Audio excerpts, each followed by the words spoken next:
So hello everyone, my name is Riley and welcome to the Oconaluftee Indian Council House that we're in today. So this is just going to be a smaller scale replica of what you guys would actually see it looking like. Even the structure of this building, this is going to be something that holds a really big significance to our people. Nothing in Cherokee is simply just because. So we're going to have 7 sides to this building that we would actually see, but we want to make sure that we have proper representation for each of these 7 clans. So that's why we have 7 sides, but this building is a little bit too small for some of our villages. They could be as large as 250 people staying all in one place, or the biggest one that we actually had was around 10,000 folks staying all down there in the Cadua Valley towards Bryson City. So you'd have to accommodate even the children that were born to be able to fit into this building. Now, whenever you would enter in, this is actually such a sacred ground that you're not necessarily supposed to be able to see everything through this wide open doorway that we have over here to the side. So we'd always have it facing the direction that it is now, east, because that's very sacred to our people as well. You'd see that that's the way that the sun rises. It means new beginnings for us in our lives. But whenever we're having this doorway, it's going to be connected to a long winding corridor. It's going to wrap around this building going in a counterclockwise motion. That's because that's the way that the earth rotates. It's another very important direction to our people. Now, whenever we're up here at noon, we only have a few more hours until our dance show. So if you guys want to, your tickets are good all day until 4:30. So you guys can come back for that dance show. If you want to leave, you don't have to hang out here at the village the entire time. Just flash them up at the ticket booth and then you guys can come and see us. We'll do about 4 or 5 dance shows for you guys, and it's a really good opportunity to be able to see how we would traditionally perform a lot of these different things, because especially like with these eagle ones that you guys will see up here, a lot of them are just going to be imitation materials that we use nowadays. These are going to be very sacred to our people, so we wouldn't necessarily just have them so out in the open like we do here now today. And if these were to ever fall on the ground, we'd see that that would be a bad omen to our people as well. That'll be explained a little bit more up there at the Square Grounds lecture. The council house itself is really just going to be for weddings, funerals, things of that nature, very important ceremonies that be gathered in here, but not necessarily anything big like those dance shows. Would actually all come in here and sit with someone like your mother's side of the family, because everything is passed down here in the community matrilineally through your mother's side. So if you were born a woman, that'll be the same clanship that you have until you pass away. But if you're born a man, then it'll actually be born into your mother's clanship, marry into your wife's later on in life. It's sort of like taking her last name. So you'd all gather in here for something like those ceremonies that I was mentioning. So something like this could be the purification. Now, we could do this to purify our minds and bodies of anything that we didn't want to be there, anything that was clouding our minds of judgment before we could go out to a battle, before times like a hunt, but most importantly, something like our green corn ceremony. This is going to be known as our new year. We still perform this to this day.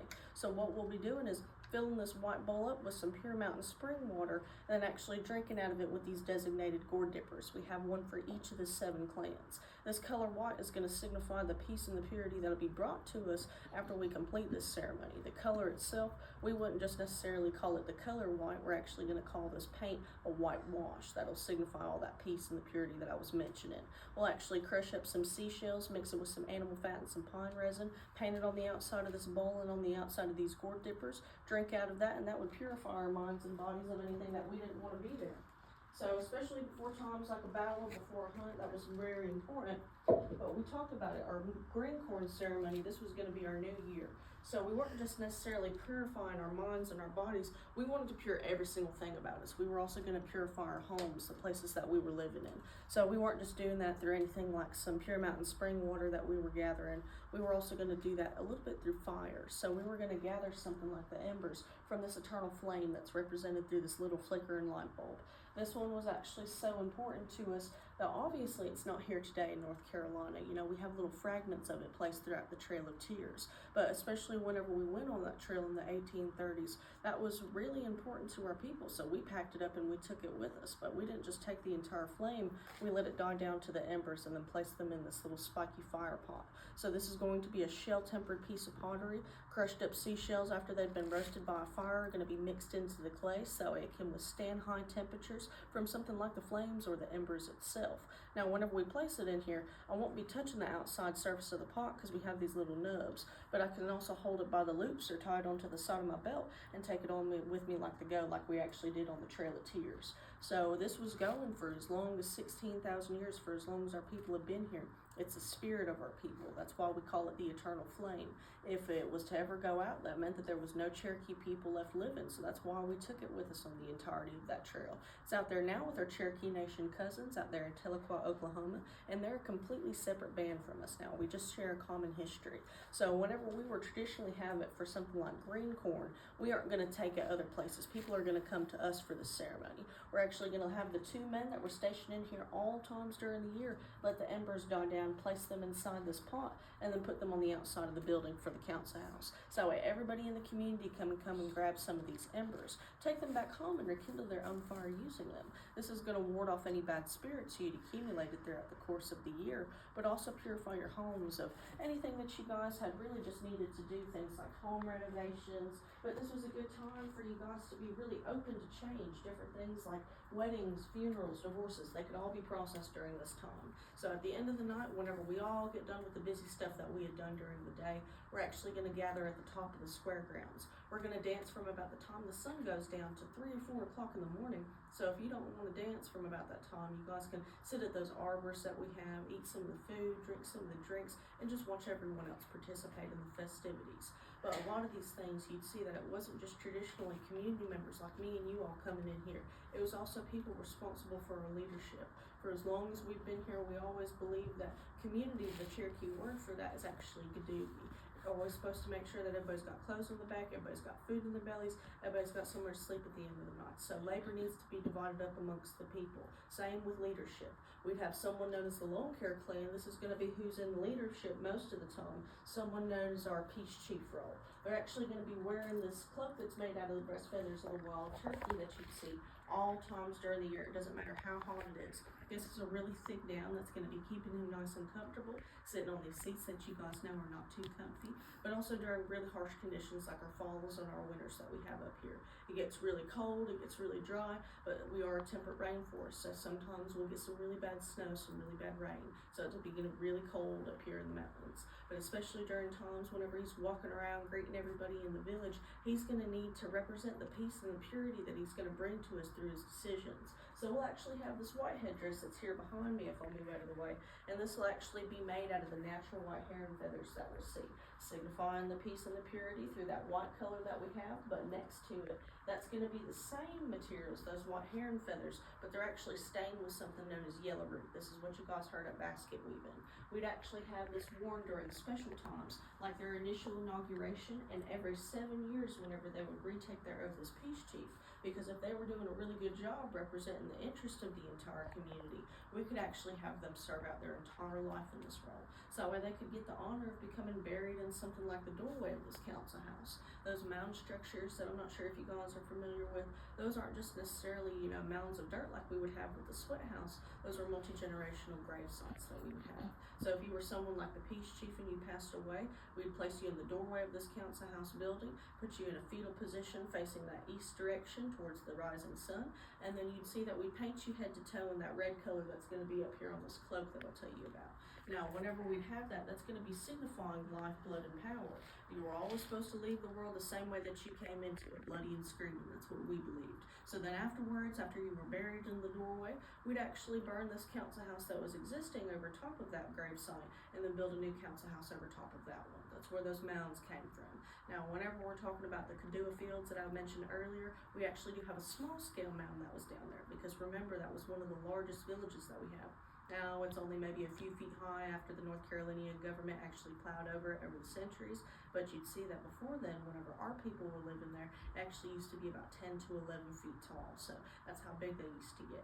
Now during times of war and hardship, we mentioned that the Peace Chief, he's going to be serving during times of peace and prosperity. That's the Long Hair Clan's game. You'd see that they're going to be the wisest people amongst us. If you had an argument that you needed to settle, that's who you guys would come to.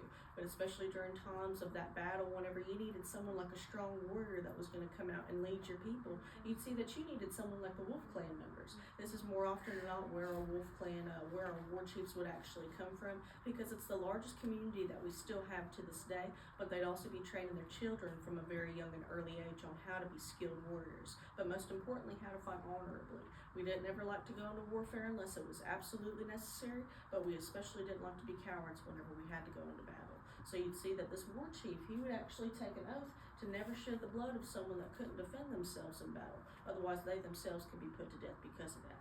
Now, they're going to be wearing that red and the black cloak that we have up there made out of the tail feathers of the wild turkey and then mixed with the red headdress. He's just going to be wearing one. That's going to be made with the tail feathers as well, with just the single red, white hair and feathers that we're going to have stained. So like we talked about, that red, that's going to signify the lifeblood and the power. You'd cover yourselves head to toe, not just before you passed away, or before you'd actually were buried whenever you passed away, but before you go out to battle, before you guys go out there. Because especially if you were going to go out there and face your enemy out on that battlefield, you're going to accept the fact that you may not come back to the village alive. You may end up having to sacrifice yourself for the betterment of the community to keep everybody safe here at home. So we were actually going to cover ourselves head to toe in that red paint. But to make sure that you could identify yourself if you were to ever fall, we could bring you back to your family, but also for when you met the Creator, our God. He'd be able to identify you and be able to see everything that you had accomplished. You were going to paint that in your face in lines, dots, markers, animal paws, anything that was really significant to you, like your children, your spouses, anything like accomplishing hunts in that black color that we see up there. That's actually going to be representing different things like death and hatred, the amount that you want to actually inflict upon your enemy, the pain that you want to inflict, but also for things like we talked about, those accomplishments that you had achieved in your lifetime. But whenever these things were, actually brought upon the council, you'd see that these two people they're going to be interchangeable. These two chiefs will never be serving in office at the same time.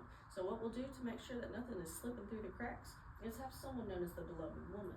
She's going to be keeping these two people accountable. She'll be in office no matter what time of year it is, no matter if we're at peace or if we're at war, just because she's a very highly respected member of our community. You'd see that she's usually going to be an elderly woman because women are the givers of life. But not only that, she's going to be our elder, so she lived a much longer life than us young people did. She has a lot more wisdom than she would. So especially whenever she has her own council, they have the power to veto any decision that these two chiefs may come up with, or the council members themselves if they don't agree with it. They were also the ones that were responsible for dishonoring punishment back in the day. So if you commit a crime, these were the ladies that you had to answer to. She's going to be wearing a skirt that's made out of the dress feathers of the wild turkey because like we talked about, she's going to be sitting in here for every single war council with the war chief, every single council with the peace chief, and her own that's made up of 7 other elderly women. So whenever we have all these community members here today, and again, it's not just necessarily all the chiefs that you'd see up here, and all the community members, we still work together as a community. We don't necessarily have time to bring all of our children up here to vote on every single decision that needs to be made. So what we'll actually do is, have representatives to make decisions for us. We now have a council that's not traditionally the 7 clans anymore, but we go about the townships for the different districts. So we have about 9 council members that are here in office today, with our 2 chiefs that now get to serve alongside each other. They're now known as the principal chief and the vice chief. They serve every 4 years like our president and our vice president, and we still have the beloved women keep them in check.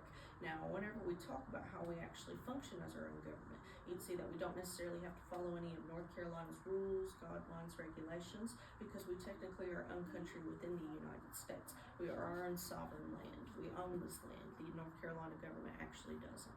You'd see that we technically have it placed in trust with the federal government, so it can never be sold to outsiders for more than 25 years, but that only came up here about 1924 through the work of a man named Will Thomas. You'd see that after the Trail of Tears, a lot of us actually weren't able to stay up here in the mountains originally.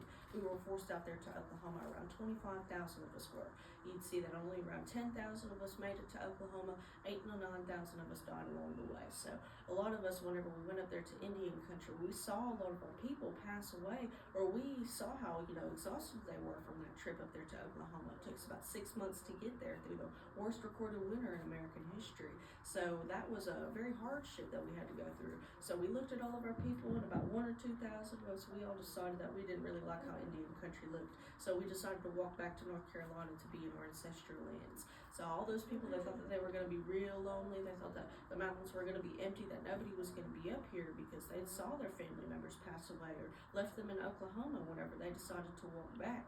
But they were greeted by a really big surprise whenever about 3,000 or 5,000 people were hiding up here in the mountains, hiding up here with a very prominent figure in our history known as Solly and his sons. He actually sacrificed not only his life, but actually his wife and his 2 eldest sons so that we could stay up here in the North Carolina area and not be persecuted by the government. Even after his sacrifice, after they were killed by firing squad, you'd see that it wasn't enough. We were technically not outlaws anymore, but we weren't considered citizens either. So we got tired of it. We've been here for over 16,000 years, and a big part about Cherokee history and culture is it just working with your own people. It's also working with communities around you outside of your own community. So a lot of that was actually brought to life by, people like Will Thomas. He was a very prominent figure in our history as well, but he wasn't necessarily Cherokee by blood or by, descent or anything like that. He was actually a white man that was born down there in Georgia who took a real good liking to Cherokee history and culture. Through his hard work and dedication, he actually got noticed by one of our chiefs known as Yonaguska, or in English known as Dragon Bear.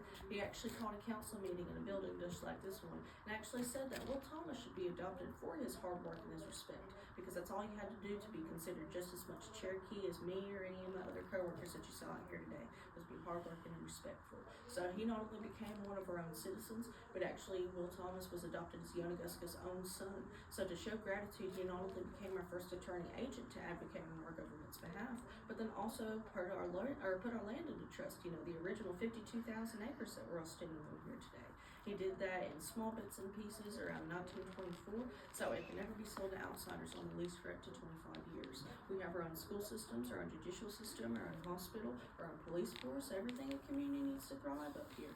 And a lot of it isn't funded through anything like federal grants. We actually fund a lot of it ourselves through things like that big old fancy casino that we sell down there on the street. So I know that you kids are a little bit too young, but for your parents, we actually do have one of the second most profitable Harris casinos, only second to the one in Las Vegas, Caesars. So especially whenever we rack in the profits from that, we actually don't just take it, rack it back in there to make more money. We actually provide it to different things into the community, do different things like free healthcare for all of our citizens, free education for all of our children, and you'd see not just through K through 12, but also higher ed as well. So if your kid wants to go to college anywhere in the world, as long as they're an enrolled member of our tribe, our government will actually pay for that.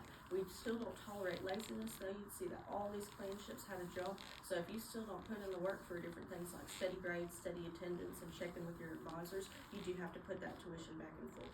So all of these things are provided up here for the community, and you'd see that we have about 18,000 members that live up here now, but only around, or that are enrolled now, but only around 6,000 to 8,000 actually live here on the boundary area and surrounding counties. The rest of them live in the rest of the world